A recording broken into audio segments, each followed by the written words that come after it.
오늘 요한복음 8장 2절에서 11절 말씀 우리가 봉독했고, 그 말씀 가지고서 돌을 내려놓고 다시 은혜로라는 제목으로 우리 하나님 말씀 나누겠습니다. 자, 2025년 지금 서울은요, 누구나 연결되어 있으면서도 또 철저하게 고립된 도시라고 할 수 있습니다. 굉장히 역설적인 말인 것 같은데 왜 그런가 하니 한번 들어보세요. 수많은 사람들이 온라인과 오프라인을 넘나들면서 실시간으로 소통하지만 정작 깊은 이해와 공감은 점점 더 희귀해지고 있기 때문에 그런 생각을 하게 됐습니다. 그래서 도시는 더 빨라졌고, 그런데 사람들의 피로도는 그만큼 더 높아지게 되었죠. 이러한 흐름 속에서 가장 눈에 띄는 문화적 징후라고 할 수 있는 것은 무엇이냐면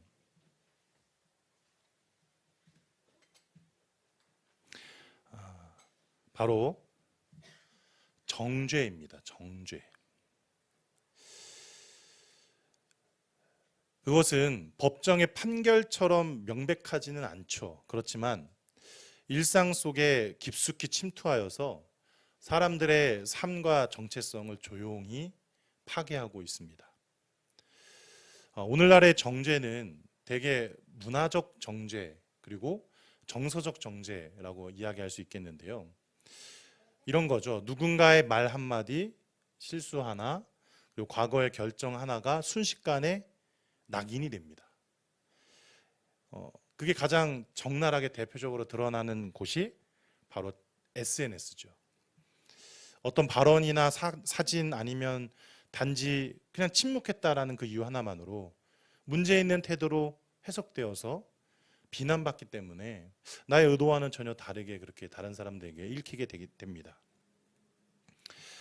그래서 사람들은 어느새 누군가를 지워버리는 데 익숙해져 버렸어요. 그리고 누군가의 이야기를 끝까지 들어보지 않고 그냥 이럴 것이다 라는 추측으로 그냥 속단해 버리죠. 더욱이 이 정죄는 외부를 향할 뿐만이 아니라 어떨까요? 결국 나 자신을 향하게 됩니다. 우리는 자신에게 실망하고 자신의 부족함을 괘씸하게 여기면서 스스로에게 돌을 듭니다. 이런 거죠. 왜 나는 이렇게밖에 못할까? 나는 다시 회복될 수 없을 거야 와 같은 자책의 언어가 우리 내면을 지배하게 됩니다. 그렇기에 결국 정죄는 이중적으로 작용하는 것이죠. 타인을 향한 비판과 자기 자신을 향한 실망이 계속해서 넘나들면서 이건 서로를 강화하고 끊임없이 서로를 향해서 또 자신을 향해서 돌을 들고, 그래서 심지어 그 돌을 이제는 던지기까지 하면서 살아가는 게 오늘날 이 사회의 모습이 아닌가 이렇게 생각하게 됩니다. 그래서 이 시대는 죄에 대해서 무관심한 시대가 아니에요. 오히려 죄에 대해서 굉장히 예민한 시대라고 말할 수 있겠죠. 하지만 그 죄에 대한 접근이 도무지 자비롭지 못한 거예요. 그리고 죄를 드러내는 데에는 열심이지만 죄인을 회복시키는 데에는 인색한 거죠. 문제를 제기하는 데에는 능숙해요. 하지만 용서와 제기에는 서툰 거죠. 그래서 오늘 본문 가운데 나도 너를 정죄하지 아니한다라고 예수님께서 한 여인에게 말씀하시잖아요. 그 말씀이 그 여인에게만 들려질 뿐만이 아니라 우리에게도 다시금 들려져야 합니다. 지금 이 시대에 가장 필요한 복음은요, 이런 거죠. 죄가 없다라는 말이 아니에요. 너는 죄인일 수 있지만 나는 너를 정죄하지 않는다는 예수님의 선언이 바로 복음이 되어야 하는 것이죠. 자, 우리 더 이제 본문을 좀 자세하게 살펴보도록 하겠습니다. 오늘 우리가 마주하는 본문은요, 요한복음 8장 2절에서 11절입니다. 근데 사실 7장 끝부분부터 이어지는 말씀이에요. 흔히 가늠한 여인의 이야기로 불리는 장면이잖아요. 자, 그런데 이 이야기는 우리가 흔히 아는 대로 한 여인의 실수와 한 사람의 용서에 대한 이야기가 아닙니다. 이 이야기는요, 오히려 당시의 사회 그리고 종교, 또 인간의 본성과 죄의 심리에 대한 아주 복합적인 현실을 압축해서 보여주고 있는, 그래서 아주 놀랍도록 긴장감을 드러내고 있는 또 한편의 드라마라고 이야기할 수 있는 거죠. 하지만 그럼에도 불구하고 우리는 이 이야기를 단순한 윤리적인 권면으로 이해하거나 감정적인 해방의 장면으로만 해석하려는 경향이 큰데, 만일 거기에서만 그친다면 이 이야기는요, 사실 우리에게 아무런 도전도 주지 못하게 됩니다. 자, 그러나 이 이야기를 예수님의 성품과 사역을 잘 드러내는 본문으로 우리가 충분히 신뢰하고 묵상한다면, 오늘 그게 우리의 목표예요. 이 말씀은 단순한 사건의 기록을 넘어서서 율법과 은혜, 정죄와 회복, 그리고 인간의 위선과 하나님의 자비가 정면으로 충돌하고 교차하는 그 자리에서 결국 우리가 누구이고 또 어떻게 살아가야 할지를 깊이 있게 통찰하게 만들어주는 복음의 거울이라고 말할 수 있습니다. 자, 본문을 간략하게 살펴보겠습니다. 이 이야기의 시간은 이른 아침이에요. 예수님께서 감람산에서 밤을 지내시고 날이 새자마자 다시 성전으로 나아가서 백성들을 가르치시기 시작했어요. 무리가 그분에게 몰려들었고요. 예수님은 그들을 앉혀놓고서 계속해서 말씀을 가르치셨어요. 아주 평온한 아침이었죠. 그러나 그 평온한 아침에 갑자기 이 간음한 여인 사건이 발생하게 된 것입니다. 그녀를 잡아온 사람들은 이렇게 말했습니다. 5절 보시면, 모세는 율법에 이러한 여자를 돌로 치라 명하였거니와 선생은 어떻게 말하겠나이까. 그들의 질문은 단지 여인의 죄를 판별해달라는 요청이 아니었어요. 그것은 예수님을 법정의 심판관 자리에 세우고자 했던 정치적 함정이었던 거죠. 만일 생각해 보세요. 예수님께서 용서하라고 말씀하셨다면 이건 뭘 어기게 되는 걸까요? 율법을 어기게 되는 것입니다.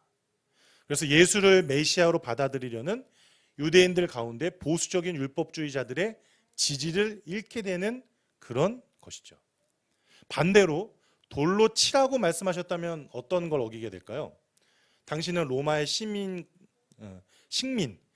지배 아래 있었으니까 자의적으로 사형 판결을 내릴 수 없었던 유대법의 현실을 위반하게 되는 것입니다.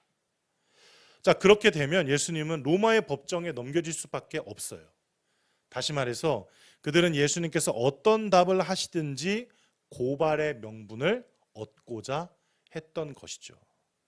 자, 그런데 이 장면에서 이상한 점이 또 있어요. 뭐냐면 여인이 간음하다가 현장에서 붙잡혔다고 말하면서도 정작 누구는 없어요? 간음 상대, 남성이 지금 자리에 없어요. 이는 율법 자체에 위배되는 상황입니다. 레위기 20장 10절, 신명기 22장 22절을 보면 간음을 범한 남자와 여자를 함께 돌로 치라고 했거든요. 그러면 이 장면은 단순하게 여인이 죄를 지었다는 상황 묘사가 아니라 그 여인이 어떤 이유에서든지 간에 죄의 표적으로 선택되었다는 강력한 암시로 읽히게 되는 것입니다. 자, 그러니까 정리하면 이런 거죠. 그녀는 죄인이었습니다, 분명히. 하지만 동시에 타인의 죄를 드러내기 위한 도구가 되었던 거예요. 율법을 시험하기 위한 장기판에 말로 전락했던 거예요. 자, 그리고 한 가지 더. 이 사건에는 사형 선고가 암묵적으로 전제되어 있잖아요. 돌로 치라. 언제까지 돌로 치라는 걸까요? 죽을 때까지 치라는 거잖아요. 당시 유대의 형법은 사형 판결을 내리는 데 있어서 극도로 까다로운 조건을 요구했어요. 바로 2사람 이상의 동일한 목격자 진술이에요. 예컨대 다니엘서에 나오는 수산나의 이야기를 우리가 가만히 떠올려 보면 같은 사건을 증언한 2사람이 서로 다른 대답을 했다는 이유만으로 증언이 기각되었어요. 그리고 여인은 무죄가 되었던 사례가 있습니다. 그리고 재판이라는 것은 반드시 공적인 자리에서 이루어져야 하잖아요. 정당한 법 절차를 따라서 이루어져야 하잖아요. 즉 오늘날의 재판처럼 그 과정에서 신문과 반론의 기회가 충분히 보장되어야 하는데 지금 그런 것조차도 하나도 지켜지지 않고 있는 상황이에요. 재판정도 아니었고 목격자의 진술도 없었고 절차는 무시되었고 오직 뭐만 있어요? 군중의 눈앞에서 즉결 처분을 요구받는 그런 여인의 입장만 놓여 있는 거죠. 이것은 철저한 위선이자 율법 정신에 대한 정면 도전입니다. 자, 그러나 여러분 분명히 우리가 기억해야 할 것은 무엇이냐면 율법이라고 하는 것은요 절대로 정죄를 위한 도구가 아니에요. 그럼 뭘까? 하나님의 정의와 공의가 실현되는 질서의 구현이 바로 율법이에요. 그런데 바리새인들과 서기관들은 지금 율법을 뭘로 바꿔서 사용하고 있는 거예요? 무기로 바꿔서 사용하고 있는 거예요.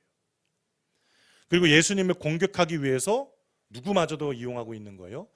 한 소중한 생명마저도 이용하고 있는 거죠. 그리고 그 근본에는 뭐가 있을까요? 그렇다면 자신들의 의로움을 과시하려는 완악함이 숨겨져 있는 거예요. 자, 이제 우리 눈에 보이는 상황을 이제 설명을 드렸습니다. 이 다음은 누구를 살펴보기를 원하냐면 예수님을 우리가 살펴보기를 원합니다. 예수님을 주목해 보세요. 우선 예수님은 서기관들과 바리새인들의 공격적인 질문에 곧바로 대답하지 않으셨습니다. 오히려 몸을 굽히셔서 손가락으로 땅에 무언가를 쓰셨어요. 많은 이들이 이 장면에서 예수님이 무엇을 쓰셨는지 궁금해하죠.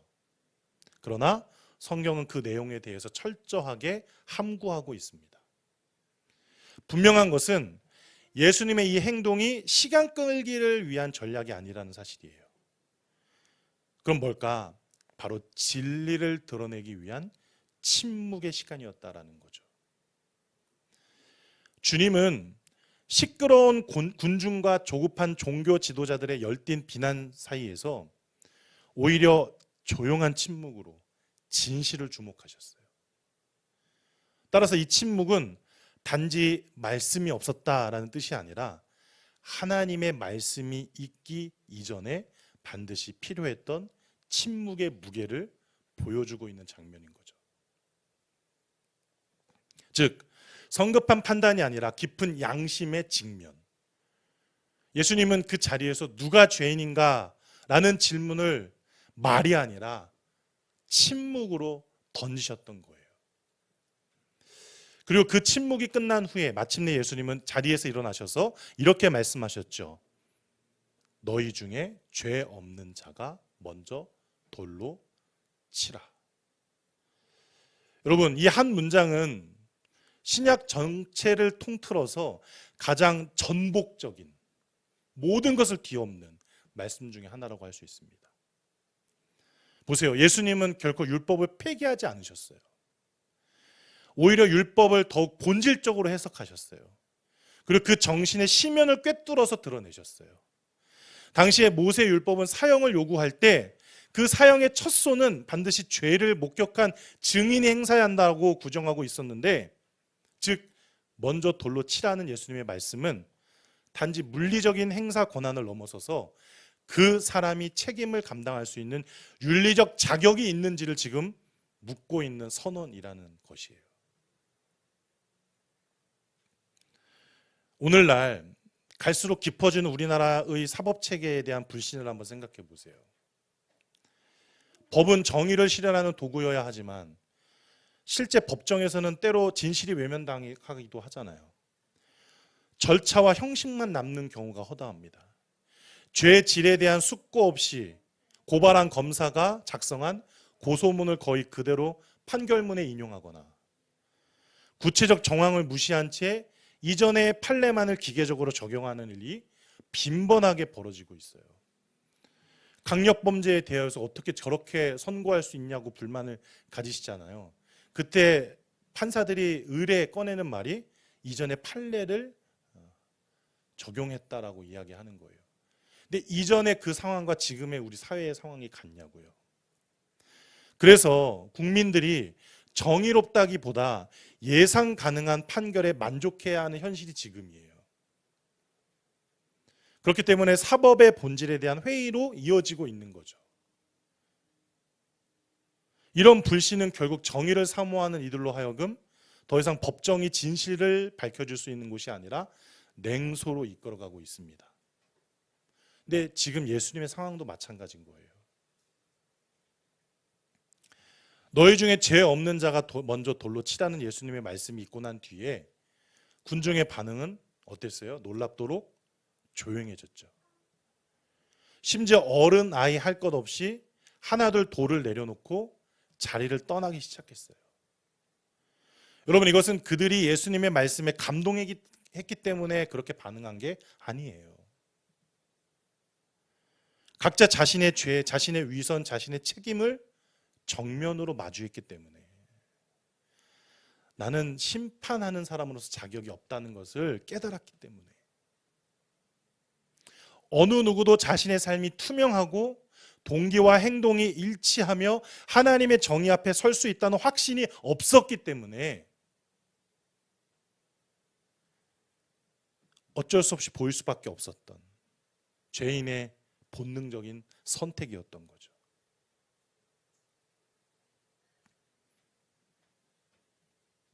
그러니까 이 장면은 현대를 살아가는 우리에도 깊은 통찰을 줍니다. 우리는 얼마나 쉽게 판단하나요? 누군가의 실수, 실패, 과거, 관계의 오류를 발견했을 때 얼마나 자연스럽게 우리는 도덕적 우위를 점하고 돌을 들 준비를 하고 있나요? 우리는 정죄라는 이름의 언어로 서로를 가르고 소문과 분석이라는 방식으로 타인을 너무 쉽게 재단해요.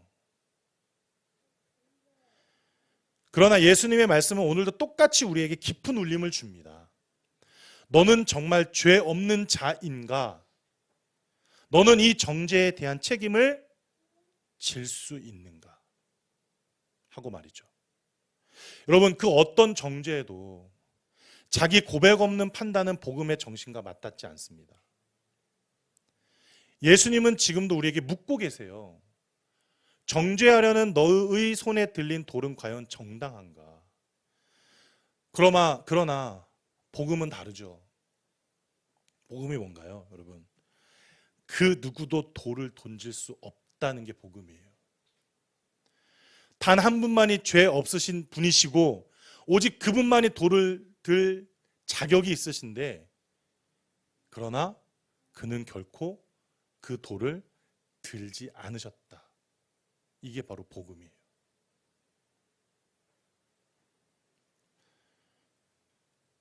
그렇게 모두가 자리를 떠났어요. 서기관, 바리새인, 구경하던 무리들 아무도 없었어요. 오직 여인과 예수님만이 그 자리에 남아 있었어요. 정죄의 광장은 고요해졌고 죄인을 둘러쌌던 돌멩이들이 사방에 흩어져 있었을 뿐이에요. 그리고 이제 예수님께서 고개를 드시고 이렇게 말씀하세요. 10절, 여자여 너를 고발하던 그들이 어디 있느냐? 너를 정죄한 자가 없느냐? 이렇게 묻자 여인이 이렇게 대답하죠. 주여, 없나이다. 그리고 이어지는 한마디, 예수님께서 나도 너를 정죄하지 아니하노니 가서 다시는 죄를 범하지 말라.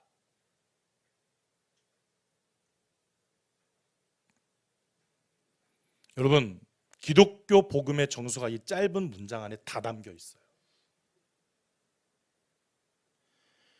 예수님은 그 여인의 죄를 부정하지 않으셨어요. 오해하지 마세요. 또 그녀가 결백하다고 말씀하시지도 않았어요. 그렇다고 율법의 기준을 완화하거나 무시하지도 않으셨어요. 다만 예수님은 그녀를 결코 정죄하지 않으시겠다고 말씀하셨어요. 왜요? 바로 자신이 그 정죄의 형벌을 감당하시기로 하셨기 때문입니다. 이게 복음이에요. 기독교 복음의 정수가 그래서 여기에 있는 거예요. 여러분, 이게 복음이에요. 죄가 사라진 것이 아니에요. 죄에 대한 책임을 예수님께로 돌리는 것, 그 길을 예수님 당신께서 우리를 위하여 기꺼이 택하신 것, 이게 바로 복음이에요. 그래서 로마서 8장 1절에 이렇게 말씀하잖아요. 그러므로 이제 그리스도 예수 안에 있는 자에게는 결코 정죄함이 없다. 그리스도 안에 있다는 것. 그것이 이 여인이 지금 누리고 있는 은혜의 자리입니다. 그리고 바울은 또 이렇게 말씀하는데요. 고린도후서 5장 21절에서 하나님이 죄를 알지도 못하신 이를 우리를 대신하여 죄로 삼으신 것은 우리로 하여금 그 안에서 하나님의 의가 되게 하려 하심이라.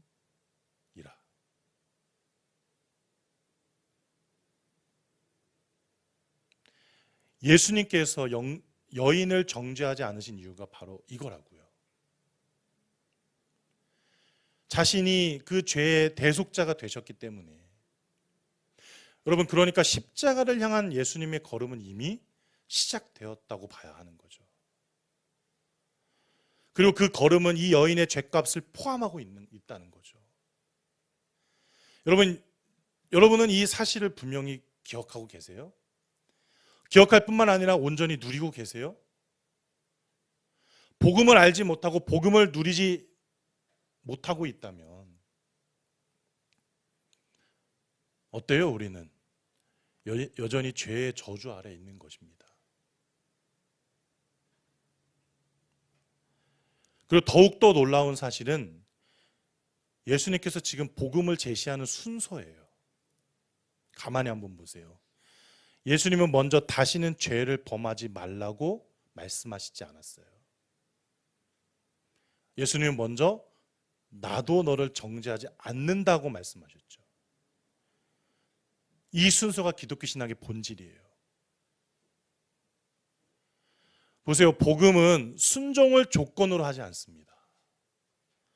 복음은 은혜를 먼저 선포하고 그 은혜가 사람을 변화시키도록 하는 거예요. 그러니까 죄를 범하지 말라는 명령은 용서받은 자에게 주어지는 새로운 삶의 지향이 되는 거죠. 따라서 그것은 억압이 아니라 자유이고 짐이 아니라 해방인 거예요.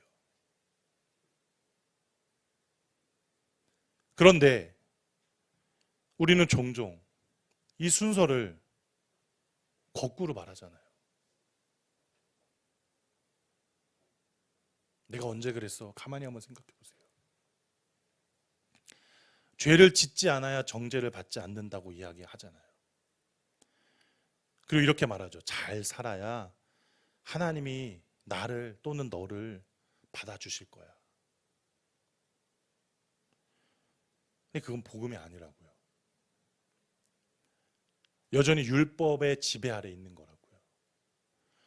복음은 하나님이 나를 먼저 받아주셨어. 하나님이 너를 먼저 받아주셨어. 그러니까 이제는 그 은혜 따라 살아가. 이게 복음이라고요. 이것은 마치 이런 거죠. 자녀가 부모에게 사랑을 확인하는 그런 장면하고 같아요. 가령 자식이 부모에게 엄마, 아빠, 나 사랑해? 라고 물으면 부모는 뭐라고 대답해요? 아유, 그럼 사랑하지. 당연히 사랑하지. 라고 대답할 거예요. 그러면 아이가 이렇게 또 질문할 수 있어요. 왜 사랑해? 나를 왜 사랑해? 들어보셨죠? 그러면 그때 부모는 뭐라고 대답해야 할까요? 뭐라고 대답해야 돼요? 예쁘니까, 공부 잘하니까, 말 잘 들으니까, 이렇게 대답해야 할까요?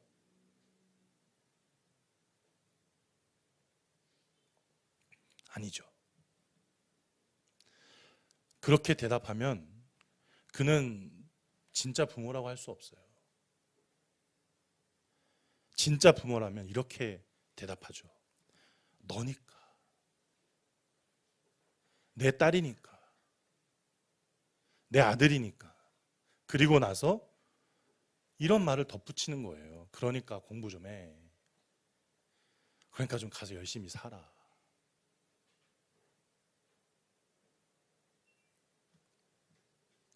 여러분, 복음을 바르게 알고 바르게 믿으시기 바랍니다.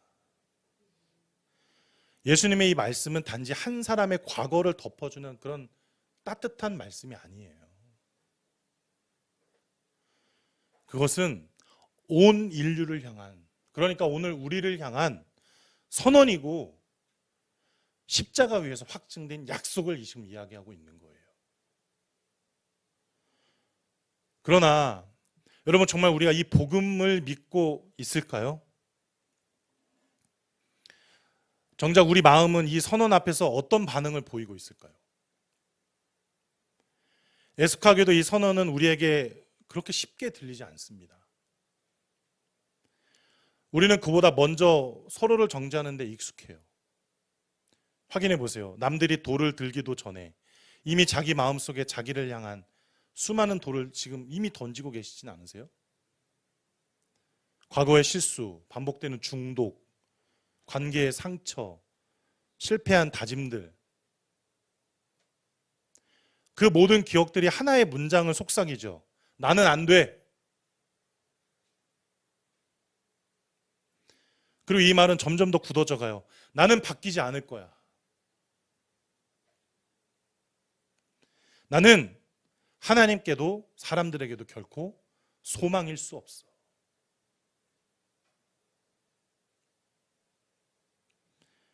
자기 정죄는 죄의식에서 나오는 게 아니에요. 그것은 내가 나 자신을 용납하지 못하는 깊은 불신에서부터 비롯되는 거예요. 사람들은 누군가에게 인정받지 못할 때보다 자신에게 실망했을 때 더 크게 무너지거든요. 그러니까 결국 우리는 복음 앞에 서기도 전에 어때요? 스스로 복음의 대상이 아님을 선언하고 물러서고 마는 거죠. 그런 점에서 예수님의 말씀은 단지 도덕적 회복의 시작이 아닙니다. 그것은 우리 내면 깊숙이 자리한 자기 정죄의 고리를 끊어내는 하나님의 음성이에요. 그분은 말씀하세요. 나는 너를 정죄하지 않는다. 우리가 그 말씀을 듣지 못할 때 은혜는 멀어지고 순종은 두려움이 되고 마는 거예요. 그러나 그 음성이 들릴 때 우리는 다시 일어설 수 있어요. 확인해 보세요. 지금 나는 어떤 음성을 지금 듣고 있는가? 하나님의 음성인가? 나의 음성인가? 그동안 저는요, 목회자로서 이런 자기 정죄의 굴레에 갇힌 사람들을 수없이 보았습니다. 대개 하는 말들이 이런 거죠. 하나님이 저를 사랑하실까요? 제가 이런 상태인데 교회에 나가도 될까요?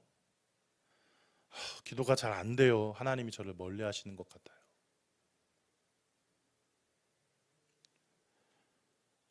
이런 말들은 하나같이 정죄받을 수밖에 없는 나를 전제로 하고 있어요. 하지만 이 시간 분명하게 말씀드리지만 그 전제는 틀렸습니다. 하나님은 우리보다 먼저 우리에 대해서 이렇게 말씀하세요. 다시 말씀드리지만 나도 너를 정죄하지 않는다. 우리가 이 말씀을 믿지 못하면 복음은 단지 죽은 지식일 뿐이에요. 그리고 교회는 늘 긴장된 상태로 출석해야 하는 재판장이 되고 마는 꼴이에요.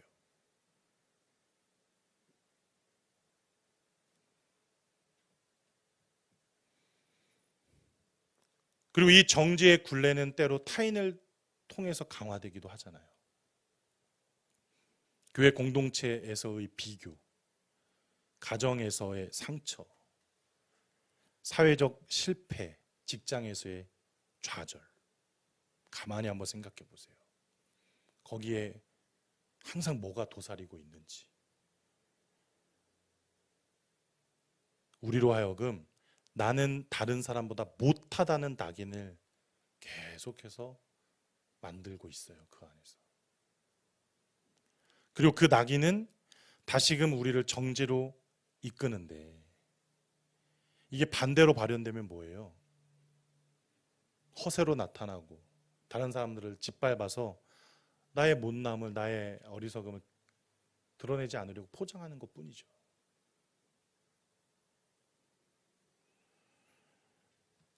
어떻게 하면 이 악순환을 끊을 수 있을까요? 어떻게 하면 이 악순환을 끊을 수 있을까요? 복음이죠. 복음뿐이에요. 복음이 끊지 않으면 이 악순환은 계속될 수밖에 없어요. 그러므로 교회는 무엇보다도 이 정죄의 사슬을 끊는 공간이 되어야 합니다. 그 시작은 뭘까요? 바로 예수님의 말씀을 각자 자신의 심장 한복판에서 듣는 거예요. 나도 너를 정죄하지 않는다. 그리고 이 말씀을 들은 사람은 타인을 향해서도 같은 태도를 갖는 거예요. 즉 자기 자신에게 은혜를 경험한 사람만이 다른 사람에게 은혜를 베풀 수 있어요. 자신이 먼저 용납받았다는 확신이 있는 사람만이 타인을 품을 수 있는 거거든요. 여러분 잊지 마세요. 죄를 지은 자가 돌을 맞는다는 말은 세상의 정의입니다. 반면에 복음은 뭐라고 이야기할까요? 죄를 지은 자가 은혜를 입는다고 말씀합니다. 그것이 복음의 정의입니다. 복음은 죄를 부정하지 않지만 죄인을 회복시키는 게 복음이에요. 그래서 우리는 이렇게 질문해야 하겠죠. 나는 여전히 내 안에 돌을 들고 있는가? 아니면 예수님의 음성에 귀를 기울이고 나 자신과 다른 사람에게도 그 돌을 내려놓고 있는가?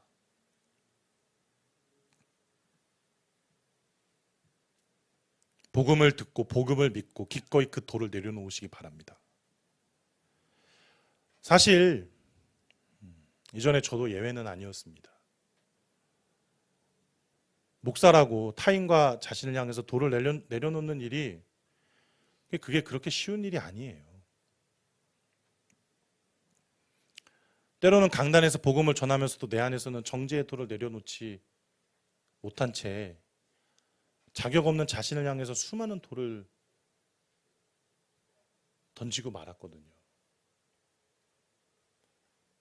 설교를 마치고 내려오면 여러 이유에서 나는 이 자리에 설 자격 없다는 생각에 마음이 수없이도 무너졌죠. 성도들의 상처에 온전히 공감하지 못한 날 자책합니다.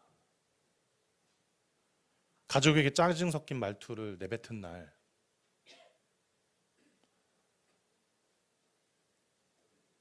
여러분과 나는 말씀과 삶의 그 간극에서 괴로워하고 주저앉아요.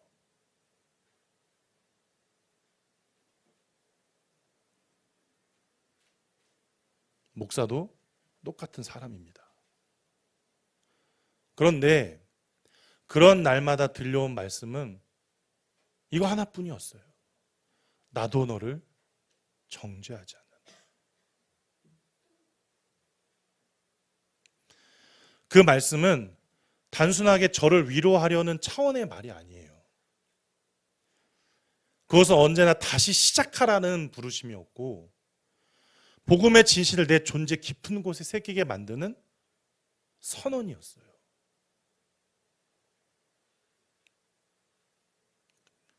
그래서 제가 다시 무릎 꿇을 수밖에 없었던 이유, 다시 말씀 앞에 설 수밖에 없었던 이유, 나도 너를 정죄하지 않는다. 이 말씀 때문이었죠.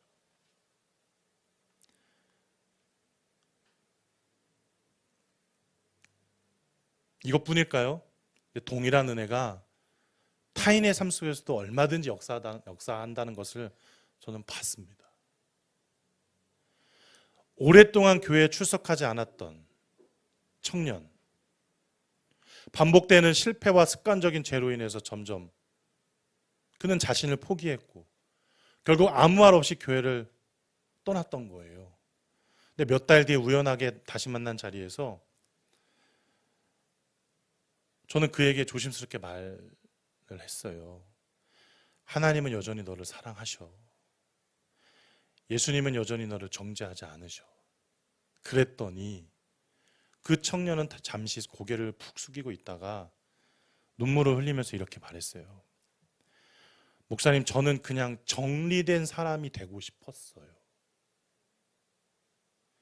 아무도 모르게 사라지고 싶었어요. 그런데 하나님은 아직 저를 덜 정리하셨나 봐요.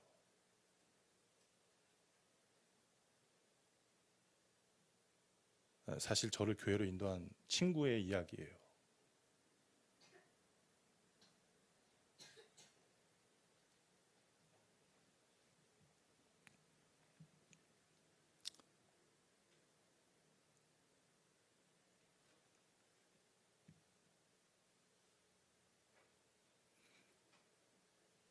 그 친구의 고백은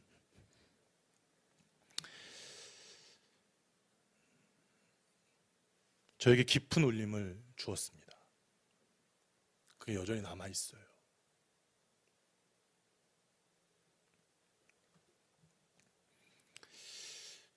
이 녀석이 저한테 전화하면요, 맨 처음 하는 첫 마디가 아이고 원목사 이래요.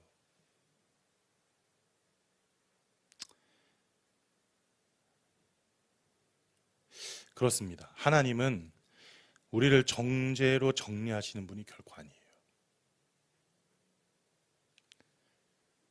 오히려 은혜로 다시 쓰시는 분이에요. 지워버리는 것이 아니라 다시 시작하게 하시는 분이에요.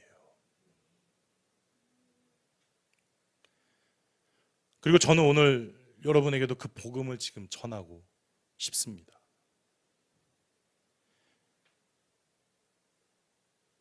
하나님은 아직 여러분을 정리하지 않으셨어요. 아니, 하나님은 결코 여러분을 포기하지 않으세요. 말씀을 정리하겠습니다.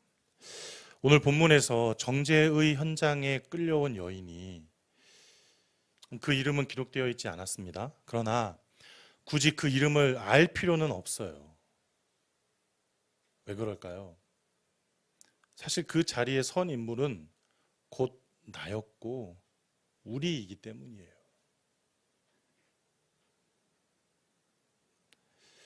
그런 의미에서 오늘 본문의 장면은 과거의 사건이 아니에요. 지금도 반복되고 있는 우리의 이야기, 우리의 현실이에요. 여러분, 우리는 여전히 그 자리에 있습니다. 돌을 든 군중 속에 서 있거나 예수님의 발치에 엎드린 채 침묵하는 여인이거나 혹은 말없이 땅에 무언가를 쓰고 계신 주님을 바라보는 자로서 서 있는 거예요. 예수님은 단순히 감정적 관용으로 우리를 멈추게 하지 않으세요. 그분은 율법의 본질을 회복하셨고 그 본질을 통해서 우리를 자유하게 하시는 분이세요. 죄 없는 자가 먼저 돌로 치라. 이 한마디는 우리 안에 감춰진 위선과 정죄의 본능을 드러내셨던 것이고, 이어서 나도 너를 정죄하지 않는다는 말씀으로 우리 삶에 다시 설 수 있는 이유와 근거를 주고 계신 거예요. 그리고 이 모든 장면은 결국 하나의 메시지로 요약될 수 있죠. 돌을 내려놓고 서로를 살려내라. 돌을 내려놓고 서로를 살려내라. 우리는 자신을 돌아보아야 합니다. 나는 지금 누구를 향해 돌을 들고 있는가? 타인을 향해서 돌을 들고 있는가? 아니면 나 자신인가? 혹은 이미 돌에 맞아 쓰러져 정죄에 짓눌려 있지는 않은가? 그리고 예수님의 침묵 앞에서 슬그머니 자리를 떠나는 위선자의 모습은 또한 아닌가? 근데 그 어떤 모습일지라도 오늘 이 복음 앞에 우리는 다시 서야 합니다. 그리고 다시 시작해야 합니다. 복음을 진심으로 받아들인다면 우리 교회의 풍경도 달라질 거예요. 교회는 정죄를 유발하는 곳이 아니라 정죄를 거부하는 곳이 될 거예요. 죄 없는 사람들이 모인 곳이 아니라 용서받은 사람들이 다시 살아가는 곳이 될 거예요. 그리고 우리는 서로에게 이렇게 말하게 될 것입니다. 형제여 자매여 주님께서 당신을 정죄하지 않으셨습니다. 그러니 우리 함께 다시 시작합시다.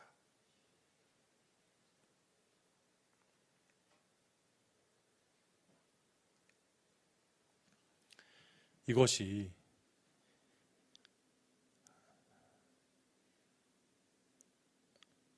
교회가 회복되는 길입니다.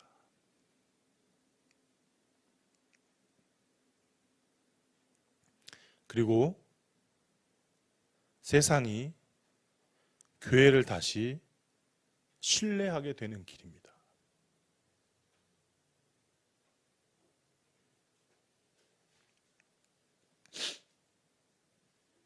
그래서 오늘도 우리는 제자리로 돌아갑니다. 누군가는 상한 갈대처럼 흔들리고 있고, 누군가는 꺼져가는 심지처럼 겨우 버티고 있을지 모릅니다. 그러나 그 자리에서 주님께서 함께 계시고 다시 한번 이렇게 말씀하신다는 사실을 잊지 마십시오. 나는 너를 정죄하지 않는다.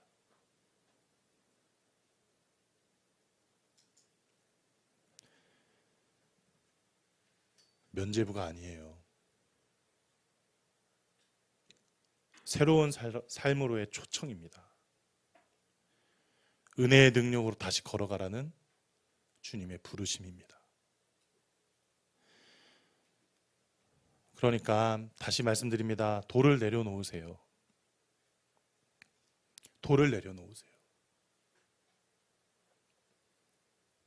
스스로를 향한 돌이든 타인을 향한 돌이든 교회 안에서 손에 익숙해진 돌들까지도 다 내려놓으세요.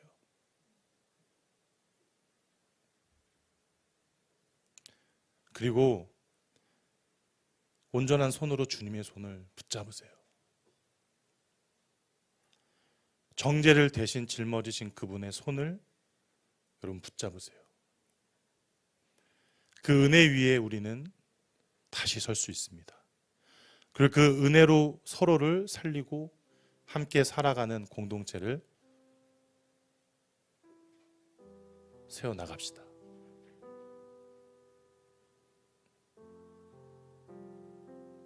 이게 복음이에요. 이게 교회예요.